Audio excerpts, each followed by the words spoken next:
Okay, I guess we're ready to start. Taaruvot Siman Kuf Hey Seif Tes. The last portion of Siman Kuf Hey deals about another topic altogether that may be familiar to you from Basar, and if you've not learned Hilchos Melicha, then it is something completely different than what we're used to.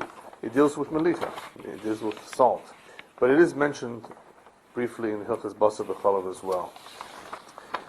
So what I decided to do, instead of going through the various seifim, it is important that we have a little bit of an understanding, an overview of how Melicha works. What's so unique about Melicha? We did go through a little bit about Sli. Sli was unique, and so is Melicha. And guess what? The two are very similar. After all, the Gemara says that we're talking about that Sli is like, or Melicha is a form of, has a form of reticha like Sli. Sli has a form of reticha like Meliach. And Meliach, in other words, Meliach is a Yore Deah. There's heat involved here. In other words, even though it's not real heat of the type that we're used to, whether it was Kli Rishon, Kli Sheni, right? Nonetheless, because of the chemistry here of the salt, something happens here that produces similar results to tzli. For those of you who want to look at the Makor, the Gemara, we have this Gemara in Chulin, and a little bit of it is mentioned in Psachim as well. And there's definitely a connection that's being made between Melicha and tzli. So before we begin to explain the connection between the two and how they affect we need to understand the nature of salt. What does salt actually do? Salt, as you know, works as a preservative. It preserves. They use it to preserve meat. But it is also used to extract the blood. That's the only way you can cook the meat. If you want to cook the meat, you need to be moleach the basar. And by covering the meat, the chicken, from all sides, of course, and leaving it there for a while, one of the characteristics of the salt will be to extract the blood. When you say covering, you meant covering the piece of meat or chicken all around with the thicker kind of salt, of course, not the regular. With salt, not with the thicker salt. No. Covering it with salt, yeah.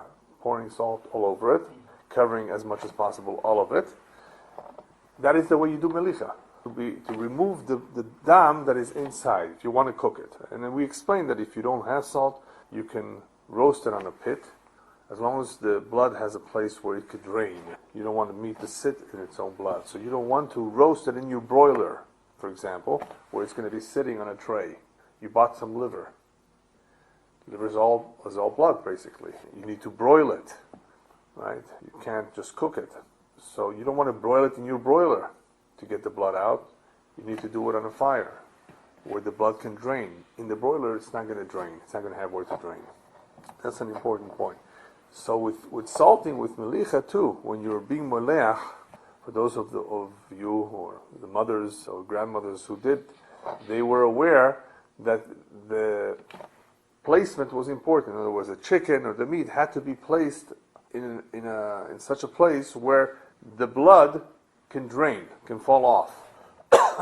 It cannot just be sitting in a pot, in a pan, and having its blood being drained, right? And it's sitting in its blood. It'll be soaking in the blood. It'll be soaking in its blood, right. It would have to be at least in some sort of receptacle that had holes, where it could basically, drain out. What is that? That's fine. Yeah, that's good. Yeah, you remember that. Since can you also salting in the No. The minhag is that you put a little bit of salt on the liver before you broil it. The old gas boilers had a place for it. What is that? The old boilers in the old drain down below. Possibly. I don't recall, but maybe you're right. Nonetheless, it would have to be in such a way where you know for sure that the blood would drain. So when you say the blood would drain, does it have to where it's broiling? Or it has to flow out. It can't sit in its own blood. It can't be trapped in the same right, that's area. all. As long as it does not sit in its Even blood. if it's not touching.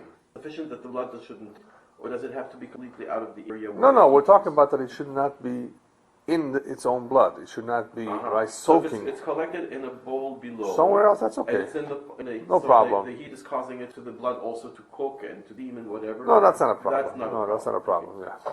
So one of the pe'ulot, one of the actions that is performed by the salt is to extract blood. In other words, the salt brings about a certain reticha, a certain heat, right? That it is able to extract blood from this piece of meat. Now, in the same way that it is able to extract blood, it could also extract sear. In other words, all kinds of juices from all kinds of foods. And that it would be a way of drying out a piece of fish or anything by extracting the liquids, the sear that is in that food item, whether it's fish or other foods. Other than extracting blood and sear, melach, salt, has also the characteristic, the ability to be poilet. In other words, to emit. If the salt is on something, right, it has the koach to emit, to bring out its own flavor. Let's forget about blood right now. A flavor, whatever is in this piece of meat. And to take this and be mavliya it in another piece of meat. Okay? In other words, you have two pieces of meat. One of them is salted. We'll talk about how much salt in a moment. The koach of the salt, the heat in the salt, is strong enough to take the ta'am, whatever ta'am, flavor is in this piece of meat that is salted, and to be mavliya it in another piece of meat. It does not have, however, the koach to be boleya, to absorb from that other piece of meat. Okay, in other words, it goes in one direction and not in the two directions. Cooking, for example, or even kabush, right, or klisheni according to some, not according to all, has the koach sometimes to be mavliya and be maflet at the same time. Now, we don't hold that. By klisheni, it may have the koach, perhaps, we don't hold it, we hold it samevashel, but if you want to be machmer, to do one or the other, but not both. Right? To do both, it requires a tremendous amount of koach. Melicha does not have that koach of being boleya and poilet. Not only does it not have both, it never is boleya to begin with from something else. It can only be maflit into something else. So whatever piece of meat is salted has this additional characteristic of taking whatever is in there, in that piece of meat that's salted, and being mavliyat in something that is adjacent to it, sitting on top of it. Well, we'll talk about how it has to be, in what position it needs to be. Yeah. It can be boleya. The meat that is being salted, right? You have one piece of meat that's being salted here. It is extracting its tam and being mavliya it into some other into some other food. It will not, however, just because it's touching this other food item that is not salted, it will not be able to take from its tam, and bring it to itself. To its own piece. To its own piece of meat. In other words, the one who's salty is the one that's going to give off. But just because it's salty does not mean that it will also absorb from the outside.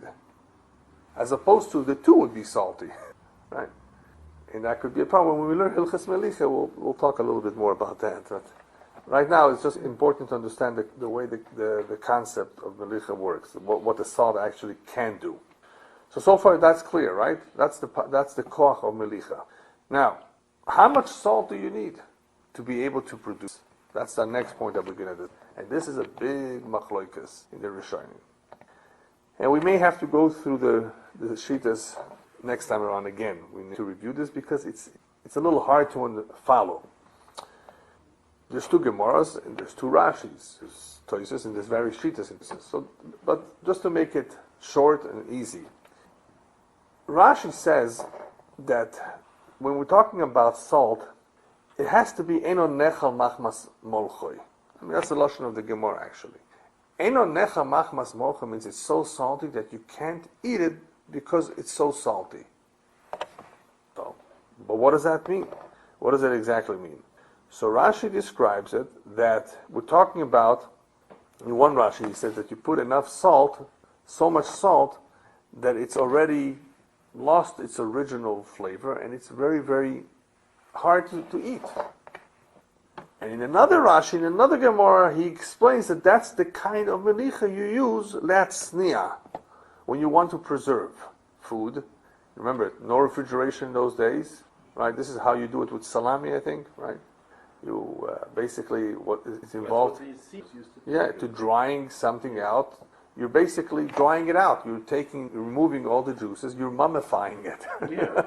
It also prevents bacteria. Yes. Bacteria doesn't sterilize it. It sterilizes it. Yes. So Rashi says when it says "Eno nechal machmas molchoi," from the two Rashis we understand that what he's trying to say is that it's so salty that it would require a tremendous amount of hadacha, or rinsing out, to really get all the salt out, that you would be able to eat, and enjoy it as a normal piece of meat. Does it know salt and being able to be? Yeah. Does it matter? Does it have to be? Well, usually the salt that is used today for Melicha is not the salt that we have that is very thin. It's thicker. It's the thick. It's the coarse salt. It's the coarse salt, right? But if you had enough of the fine salt, the same thing. It should do the same. You would need more. Right. It would have to be in order to produce the same result. So, based on Rashi, we see that we're talking about the type of salting that is used latznia, to preserve. That amount of salt, and for that purpose. In other words, he's saying two things here. And Rabbeinu Tam holds that, and that's the way we hold, most places hold like Rabbeinu Tam, that we're simply talking about a Melicha that is regular Melicha, a Melicha to draw out blood of a piece of meat. But that kind of salt, not more and not less. It's a Melicha regarding the right now we're talking about the machlokes and the quantity. Yes, so Rabbeinu Tam Rashi. Right, so far. Quantity and... Well, yeah, you could say so. Rashi is saying the purpose is to... Yeah, right. Not only the quantity. Right, exactly. It's not about latznia, it's not about that quantity, then latznia. Right, well, Rabbeinu Tam just says it in one shot. Right, Rashi has two Rashis, so I'm combining two Rashis. So Rabbeinu Tam just says we're talking about Melicha, or Davar Meliach She'eno Nechal Machmas Molchoi, as ordinary Melicha is, which is the Melicha Lekdeira. What's a Melicha Lekdeira? In order for you to eat it, to cook it in a pot, you have to salt this piece of meat. That amount of salt that's required to draw the blood out, that's the Melicha that we're talking about, that is considered Eno Nechal Machmas Molchoi. Not more and not less. Okay? Why not as a requirement? It could be more. No, obviously, if you had more, yeah, but that's not a question. In other words, that's the if minimum requirement. Right, that's the minimum. The Ramah, of course, he's aware of all the machlokes, but he's machmir that even if you had just a little bit of melicha for tzli, he says, just a little bit, unless it's a hefsa meruba, it would also aser. So his quantity, the Ramah's quantity, is even smaller, unless it's a hefsa meruba. Why it would also? Huh? Why would it? When we said the quantity of salt that you can't eat because of that amount of salt, were we assering something? Yeah, the Ramah wants to aser even a smaller amount of salt. Understand me? Yeah. I wasn't aware when we were talking about the amount necessary for preserving it, the amount necessary to take out the blood. I wasn't aware that we were talking about an amount of salt would usher something. So then Rashi would be more make on the. Is it ushering something? No, right now, right. Maybe I didn't explain. We're talking about right now, because Meliach Kereseach, we're talking about a situation where if you're going to have an Isser, a Basar Isser, right? No. That has salt on it, that is very salty, right? In contact with the Basar Heter, that is not salty. Right. And the salt will be there's no more heat involved, but there is but there is Melicha. That was the mistake. Oh, okay. I thought maybe it would be understood that that's what we're talking. We're talking about Isser and Heter here, right? We were talking about conceptually about Melicha. Right. And even in Melicha, we have dam to contend with. Right. Here, all we have is the Isser and Heter, two separate pieces of meat.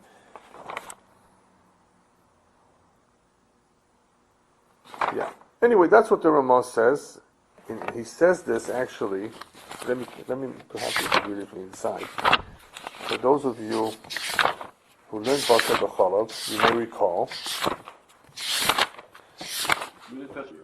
Yeah, in Tzadik Aleph, Meliach she'enu yochol lechol machmas molchoi. And over there, the question is about Basar b'Chalav, of course. And over there, the Mechaber says that Hainu came Meliach shemolchim legdeira, because that's the maskana. Mechaber holds like Rabbeinu Tam and like the various other Rishonim.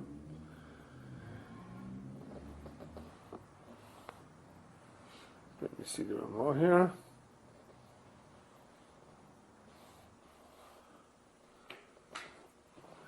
ויש שם אנון אין בקים בדובר ויש לנו לחשוב אפילו מליחה סלי כריסח.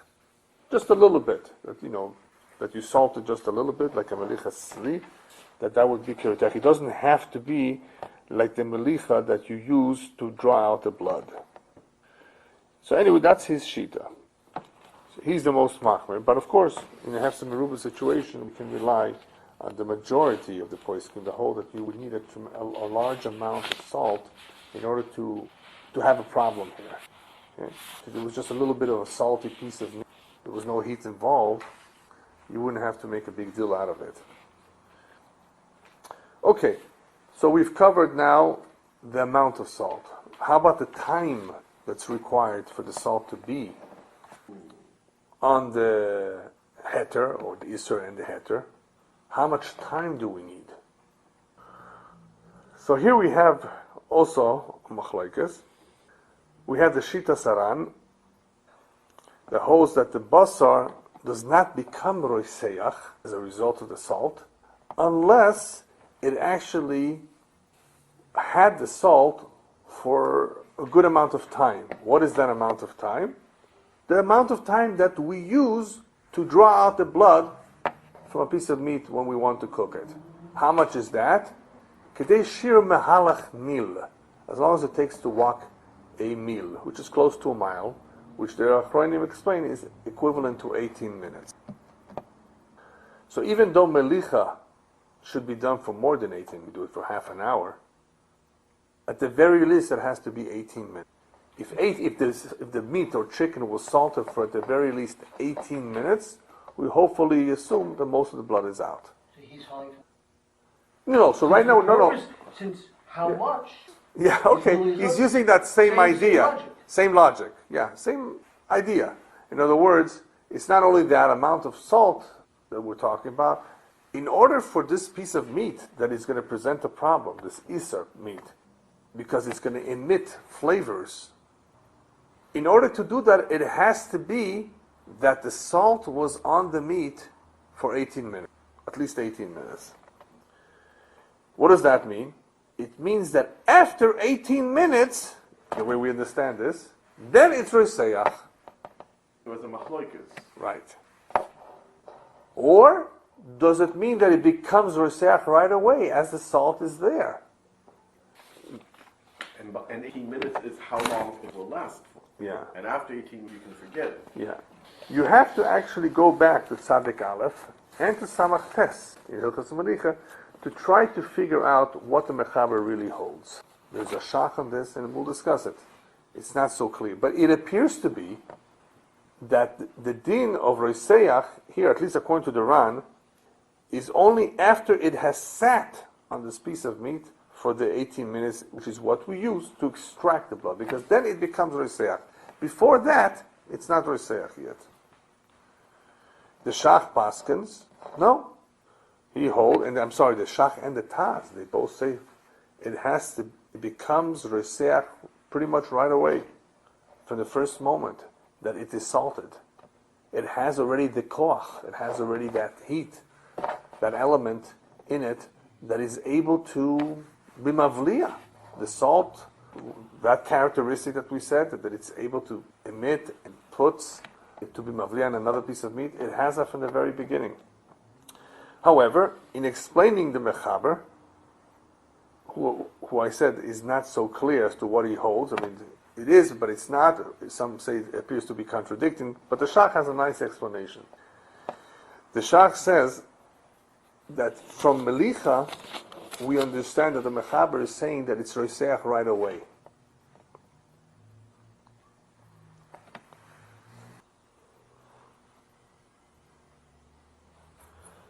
So over there it's mashma because it's taking out blood. Over there in Melicha, Hilchas Melicha, it's extracting blood. So it's mashma from the Mechaber that it's roiseach from the very start, from the very beginning. But in another situation where we're not talking about salt being used to extract blood, just salt being used to preserve a piece of meat, or for some other reason, then you would have to wait for that salt to have that koach after 18 minutes. Perhaps that's what the Mechaber would hold. In other words, there would be a distinction, there would be a difference between the amount of time that's required, only because over there the salt is extracting blood. So as a result of the process of extracting blood, it is already powerful from the very start, from the very beginning. You're saying if the whole piece was not salted, we're only talking about the Isser and the Heter. Right. If the Isser, is any of it salted, or if all of it is salted? No, that's a good question. The Ramah even says, even if one side is salted, the Gabe Isser and Heter here. Right. Over there in Hilchas Melicha, it's a problem. If you didn't salt the whole thing, how much was salted? No, but I mean in terms of Isser and Heter. Yeah. When they're touching can be salted. Oh, for sure. That's important. Yes, it has to be that wherever they were touching, that piece of meat that area was the salty area. Yeah. Now I'm not sure if I wrote it down or not, but either way, we're going to review it next time around. What's interesting about this chiluk in the shach between Hilchas Melicha and here, that in Hilchas Melicha it's roiseach already from the very beginning because of the operation of extracting blood. And here, where it will only be roiseach after after 18 minutes or so have transpired, what really comes out in the end is a certain kula, that even if you hold that the resicha begins from the beginning, by blood, there's a disadvantage. What's the disadvantage? Even though there appears to be that it's more chomer there, the disadvantage is that once the salt has done what it has supposed to be doing, it loses its koyach according to some opinions. Over there, it took out all the blood. And now it's exhausted. It's exhausted. So why is that a disadvantage? So I'm saying, in the one hand, we have to look further into it. But that's the way I see it right now. So it won't be mavli I have else. not yet fully diagnosed this. I haven't fully analyzed this, I should say. But from what I recall, on the one hand, it appears to be a chumrah, according to the way the Shach learns in the Mechaber, that over there it's starting to do its job, and it's already very, very salty from the very beginning. So if you have a piece of meat that's next to it, and this is salting, it's going to cause trouble from the very beginning. Don't have any meat. If you have meat that's already been salty, put it aside. Don't leave it there while this piece of meat is now being salted and have all this blood come in there, fall on top Because the of one it. that was previously salted will now be absorbing the blood that's from. Yeah, it's going to cause problems. Sure. Follow me? So whenever you have Melicha and you don't do it at the same time, you want to make sure those pieces of meat that have been done with, you move it away. And you need to rinse out, by the way. You also want to rinse out all the salt. You don't want to cook it with the salt that has some blood in it. Right? There is a hadocha after the Melicha. Half an hour in salt and half in the water. No, the half an hour in the water that you're talking about is the soaking before Melicha. What we want to do is take the meat, after we removed the sciatic nerve, removed the chelev, removed any vridim, any vein, and we want to soak it in water in order to soften it. So we soak it for 30 minutes. This actually softens the meat and allows the melach to really work. There's 3 times you rinse the meat. After the shechita, you take a hose and you rinse off all the dam ba'in, the real blood that you see. That's there. Then you soak it. After you removed, of course, the chelev. Remove the chelev, you did all the nikkur, you soak it. Before Melicha, you soak it. That's important. And then you salt it, and after the salting process, you again rinse out all the salt. With the blood. With the blood, and whatever remained on top. Now, if the meat remains after it was sold, can it cause a problem? For it to go back in? It's like in the blood. Not really. Mixture. Yeah, not really. Yeah. But once it comes out, it comes out. That's why it's unless it's sitting in its own. That's the problem. If it's sitting in its own, it can be a problem of going back in. At least it goes back in a little bit. But if it has drained out, then you don't have to worry about it. But before you cook it, you have to rinse it. That's ready for the tea. Right. There's a question in Halacha when we learn Hilchos Melicha. What happens if you didn't rinse and you just took the piece and then you cooked it like that? What do you do then? It's a problem. So why is it a problem? Because of the salt, the bloody salt that you have. So you don't want to have it in heat. So Sure. You don't want to have it in the pot. You don't want to. Yeah, it's not just that it's salty. Actually, Right. Then they just boil the water, boil it, and add a little bit salt, and blood comes up like sort of, and then they remove it. No, what you're talking about is mohel. Mohel is, I forget the English translation for it, is you will see it from time to time. You buy a piece of meat, cholent meat or whatever, and you put it in the sink and you see all this red liquid coming out of it. That's not blood. That's not blood, that's called mohel. Mohel is the juice. It's a kind of a meat juice that may have a little bit of red blood cells or whatever, a little bit of leftovers, but it's not the real blood. The blood has come out with the Melicha if the Melicha was done properly. But so I was saying that you want to make sure that you remove the pieces of meat that have been already taken care of and not leave them close to the ones that now are being processed. Okay? Otherwise you'd have trouble again of whatever is coming out, going in. Because, right, the Meliach is keroseach, and it has that koach of being mavliya in other pieces of meat. Whether it's iser, or whether it's dam, or whatever it is that is coming out. Is So, this only... no. In Basar b'cholav you had it with cheese too. Basar and cholav. Salty cheese. Right? What was the... Is this It's only with basar. As a receiver of the blood, are you saying if you're salting meat, Since will it like also affect... chicken does not have blood per se. Chicken does. But, Chicken has blood. You need Melicha for no, I know chicken. you're listening, but it's whatever's in it. Yeah, but it still has blood, yeah. Not as much as the meat. The beef. Fish doesn't have blood. Or at least it's not halachically considered It's not considered blood. No, You the can question is, drink if you it. had Isra Beheta with something that was that question. Right, we're talking about the tam of the issue right here. Not the blood. In Hilchas Melicha, the issue is the blood. Here, the salting is similar, but the issue is iser. The tam coming out. And it does have that koach to extract the tam and be mavliyat in another piece of meat. So what I was beginning to say is that the Shach makes this distinction between, we're talking about how much time is required. Well, 18 minutes. But when does it start? Does it right away after it's salted, does it right away have the koach? Or is it only after it has waited the 18 minutes like the Ran says? After it has waited 18 minutes sitting on the Isser, then it begins to be very Reseach. Shach says, no, we understand it to be from right away. Shach and Taz both say that it should be right away. And the distinction in the Mechaber perhaps can be, in other words, they're Machmir, right away. In the Mechaber itself, they learn that it could be that over there where it's extracting blood, begins the process right away. So the blood's coming out. Whereas if there's no blood involved, if it's not working on a piece of meat to extract this blood, all it is you're putting salt to preserve it. Right? Or for whatever reason, you want to salt it. Then it would require a certain amount of time, according to the Mechaber perhaps, that only after that time it becomes Meliach Kereseach, but not before that. Okay?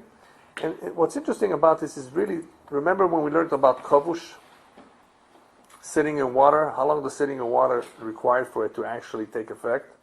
It's a process of 24 hours. How about sitting in seer? Or according to some, sitting in chometz, in vinegar? It's enough for a few minutes, as long as it takes for you to cook something, for the bubbles to heat up on the stove. So we see that certain ingredients act fast.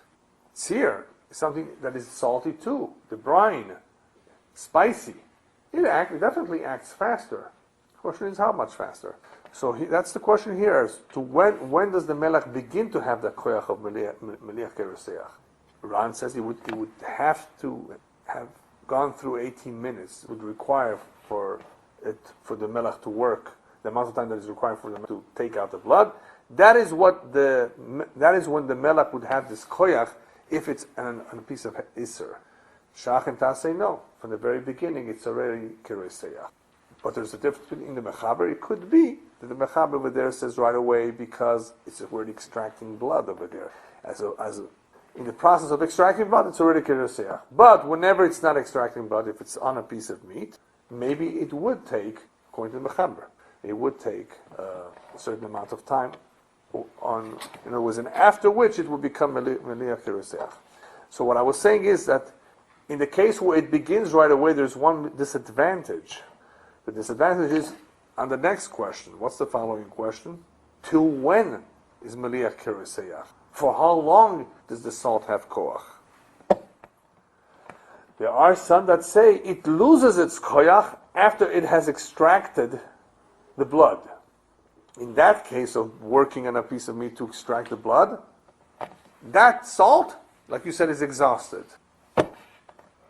However, from Machaber, it's mashma over here, that once it's covering a piece of meat, and whenever that moment is that it has become rusek, it remains so until it's rinsed out. It remains so indefinitely. Salt is salt. It has not become exhausted. Interesting. You see what I mean? That's so it remains taste, but does the mechaber hold it remains capable? Actually, I did put it down here. Yeah. What is that? Does the mechaber hold it also remains capable of transferring taste? No, it doesn't. It won't. You cannot recycle the salt and use it. Yeah, it won't be. It won't have the strength. Regarding drawing blood, it doesn't have the strength, Yeah. but it can still transfer taste. Yes, we're concerned about that. Yeah. So from Tzadik Aleph, actually, from Basar B'Cholav, it's mashma that it's after it's sat a certain amount of time, it's nechshav kireseyach, and that there's no limit. The Ramah over there brings the Rosh and Toises that after it's sat, Kshir Melicha, the koyach stops. Even without extracting blood. It was there sitting for 18 minutes or so. After that, the koyach of the melech stops. And that's how he paskins. He's mekel, at least in the Hefsed Meruba, Sudas Mitzvah. So we said that Shach and Taz disagree with the Ramah in explaining the Shita of Toisus and Rashi, and Toisus and the Rosh. And they are the ones that explain that it could be that when it extracted the blood, it became exhausted. That, yes. But salt that you just put to preserve a piece of meat does not get exhausted.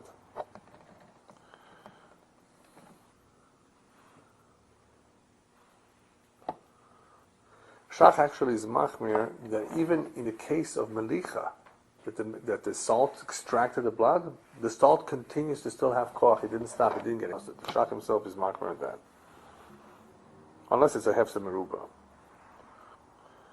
Yeah, but this is an important distinction because if the melech was used to preserve a piece of meat, then even a couple days later it still has a koach. According to the Shach, it never stops. It will always have a koach.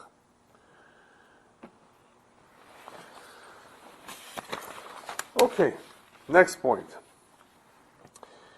In explaining the words of Shmuel, the Meliach is kireseach, it is understood by everyone that we're talking about what kind of roseach? Roseach detzli. That much, that kind of roseach, not more, and maybe not less. That's what it appears to be. And therefore, since Meliach is kireseach, detzli, the Tur, the Rosh, the Rashba, and the Ran says that the most that we will be machmir to aser, okay, remember we spoke about how much salt, we spoke about how much time, right? We spoke about what happens also after, does the koyach go away or not? We spoke about all those things. Now the question is, okay, so we have Meliach, and we know how it works, and we know how much time it takes to work, and how long it will last. How much will it aser? How far will it penetrate? So, we've already discussed the quantity, the amount of salt, the time that it will take for the salt, and we also discussed the eventuality of this salt, how long it will still last. Now the question is, how much damage does it do? How far does it penetrate into the heter? So since it's mashma from the Gemara that Meliach is kerutech tzli, so a lot of Rishonim, I think most of them hold that it's not more than a tzli. If anything, it's just like a tzli or less. And therefore, they hold it only goes a klipa. What did we learn by tzli? By tzli, we learned the concept called kedei netila, which was very, very unique to tzli. More than a klipa, not as much as bishul, right? So only heat, no liquids, no roitev. The heat goes so far, that's it. Netila. Come along the Rishonim and explain the Meliach is very similar to tzli. It's not exactly the same. It's less. They actually say it's less. It's compared to a tzli for what reason? To exclude bishul. In other words, don't think Meliach is so roseach like bishul. It's more like tzli. We didn't mean to say that it's exactly like tzli. We just said it's tzli, so you should not make the mistake of thinking it's bishul. That's all. So we said it's like tzli versus bishul. But you know what? It's really less than tzli. You only need a klipa. You don't need a netila. No. Yeah. That was also, in 1 second, depending. An example where we had both. A knife that was used? No. We had duchka de sakina with the dover gush. Okay? With the dover gush we had.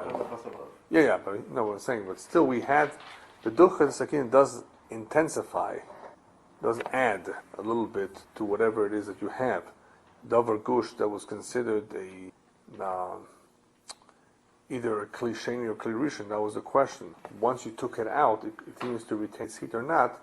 But if it also had a duchka de sakina, then you would have the plita of the knife in the meat, but not the other way around. Right? And not the other way around. You wouldn't have the blias of the meat in the sakin. In other words, so you did have something. But how much did you have? Yeah, I don't recall right now exactly. Just I remember that it was boileya. But how much was it? How much was the? Okay, if you remember, we'll look it up later on. How much was it? Since that was a case of choim, it could be that we answered. At least we didn't get to kedei netila there. So the question was it a klipa, or was it the whole thing? In the case of but anyway, I'll try to look it up a little bit later. It could be that it was the whole thing. I don't remember there was a kedei netila, because the kedei netila only comes about here in tzli. It's a real. No, the reason I asked, there was a remark that the reason why, let's say, a onion, right, or cut a snort, there's not the sun against the knife, it's like we need to be Melicha. Yeah, that appears in Basar Becholov. Yeah.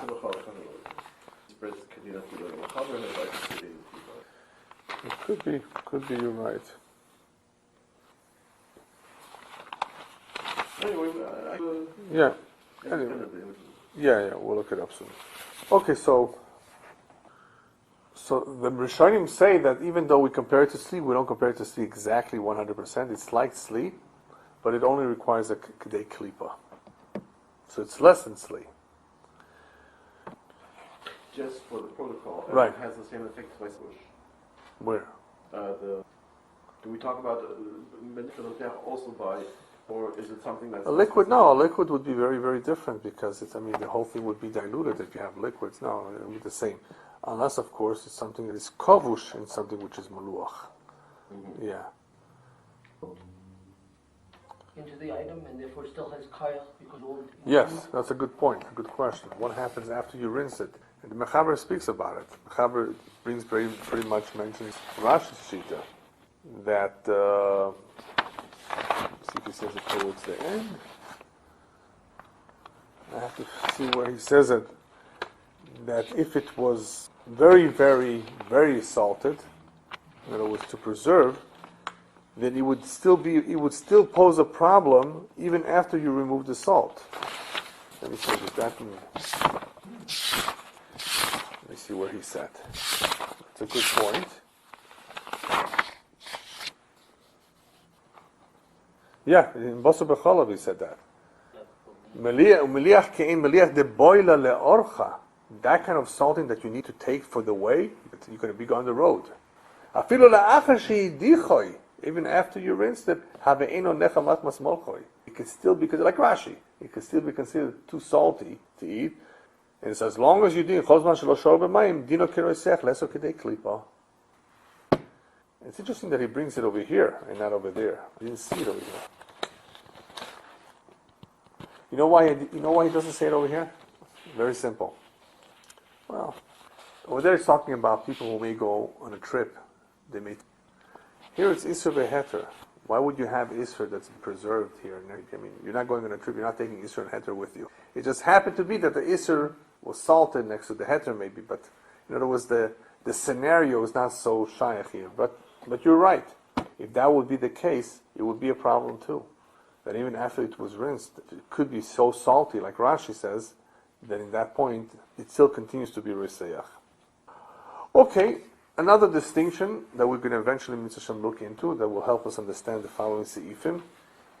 We have Melicha, we know the amount of time, we know how far it penetrates and so forth. Is that true always across the board? Are there any exceptions? And yes, we will see that there are exceptions, just like we spoke about by Tzli, that apparently there may be a difference between Basar Kochush and Shaman. That in Basar Kochush, the Mechaber Paskins, that it's also Kedei Klipa. Ramah says what he said before. We don't know to distinguish between Kochush and Shaman, so we're always going to be Makbid. It makes no difference. It's always going to be not Kedei Klipa, it's going to be Kedei Shi.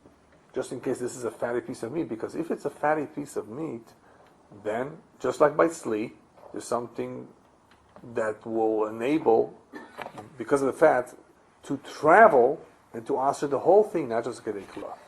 But here the Shach, I think it's the Shach. The Shach says something very interesting. There's a question about Pitum. Does Pitum apply to Melicha or not? Mechaber holds that there is Pitum in Melicha. What does Pitum mean?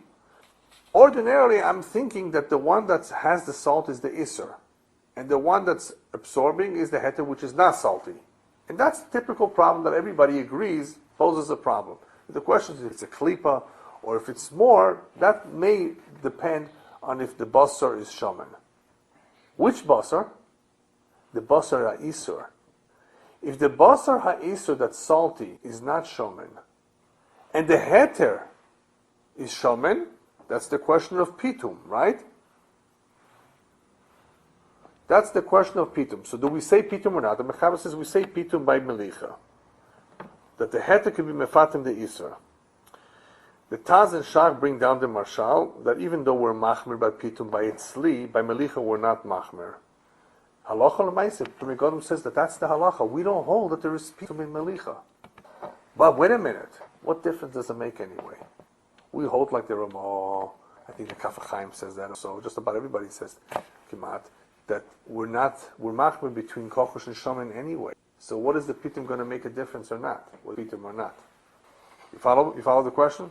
The Mechaber says there is pitum, just like by tzli, which means that if the heter is shaman, it can be mefatim the isur, make it fatty, and then the piece of isur that is salty can cause problems. Not just kedei klipa, it can make the whole thing also because of the heter is shaman. That's called pitum of the heter to the isur. Mechaber says yesh pitum in Melicha. The Shach and Taz, they bring down the Marshal that there's no, we're not machmir in Melicha so much. By Tzli, yes, but not by Melicha. That you should go as far as saying that the heter is mefatim the Isra. That's already going too far. So that's the halacha. The Megadim says that that's the halacha. But what's interesting is that this doesn't make a difference, because if you hold like the Ramah that there's no difference between if the basar is kochush or shaman, it's going to be also always shishim. We assume that it's always shishim. What's the nafkamina going to be anyway? The nafkamina will be in a hefsa meruba. In a hefsa meruba situation, you can rely on that there's no pitum. Yeah, you can rely on that. But if you baki to know they also have a hefsa meruba kula? Yeah. In either case, you have a hefsa kula. In other words, you can apply it. In other words, if that's one of the... I'm just saying, according to what you just said... Not everybody holds, you can say by hefsa meruba by kochush and shaman. Not always. No, it all depends. You can always say. By pitum, yes. By pitum here you can say, and even in the case of tzli, we said that there are various situations that some person that hold that you can rely on that. Because pitum is a chidush. I mean, according to those who hold it. Are you saying that the heter is being mefatim, but by tzli we're machmer. It does.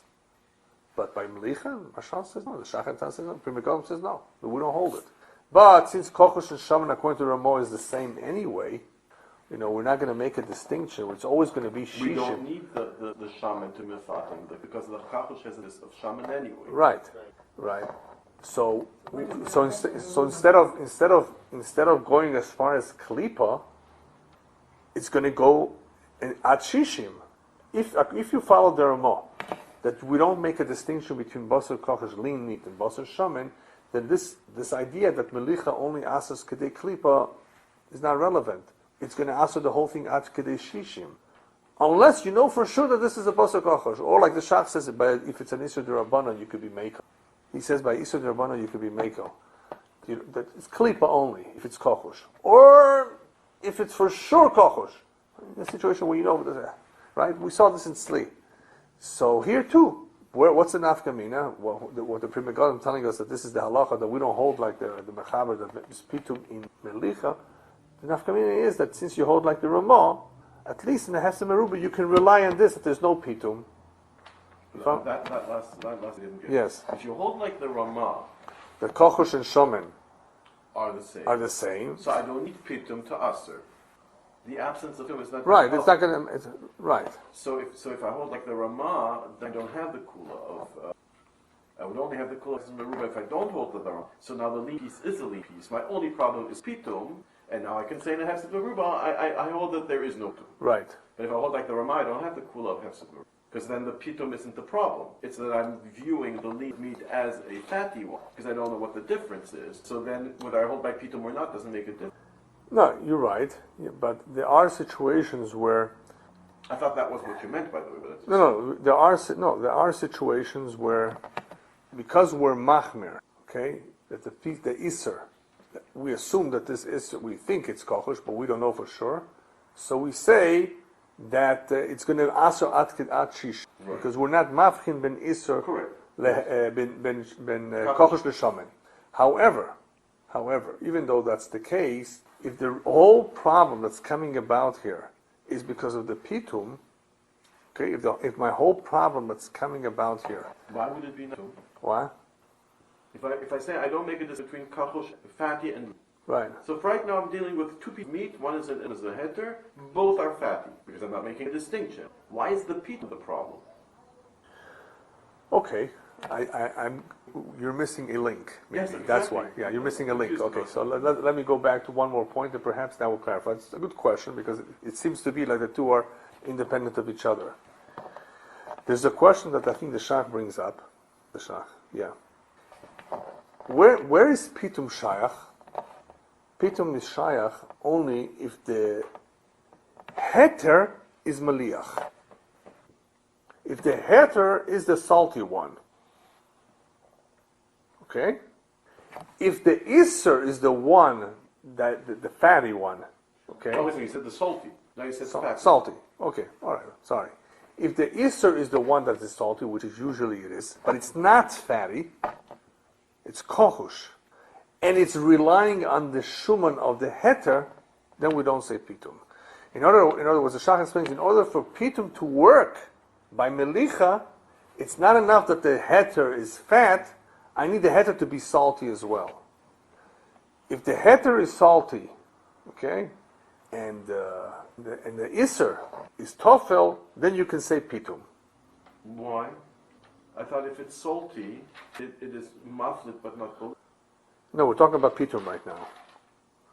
If the heter is salty and fatty, wouldn't the fact that it's salty mean that it's transferring on to the other piece of meat, receiving from the other piece of meat? But the Shach is talking about, in the Shach scenario, he's talking about they're both salty. They're both salty? Sure, so otherwise it wouldn't work. Okay. Yeah.